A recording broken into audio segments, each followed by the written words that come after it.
انشيلاد الدجاج، الأكلة المميزة والغنية عن التعريف اللي بتنفع تكون غداء أو عشاء. عملتها اليوم بطريقة كتير مميزة سهلة وما رح تاخد وقت، والأهم من هيك إنها جدا لذيذة.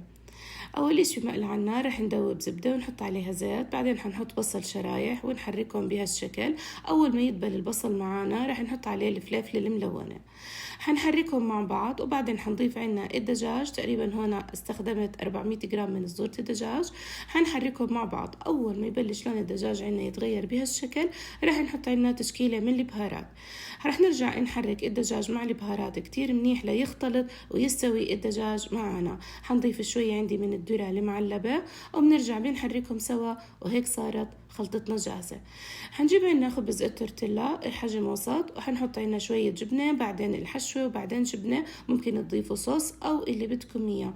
بنلفها بهالشكل وهيك صارت جاهزة معنا. بصينية الفرن راح نحط عنا الصوص جاهز. طبعا هون استخدمت صوص البيتزا الجاهز. بنفرده زي ما احنا شايفين، بعدين بنبلش نضيف عليه السندويشات اللي احنا عملناها، وبعدين بنرجع بنفرد عليها كمان طبقة من الصوص مثل ما احنا شايفين. حنحط عنا تشكيلة أجبان، استخدمت موزاريلا وتشيدر، وعلى الفرن بس تدوب الجبنة وتتحمر معنا وصحتين.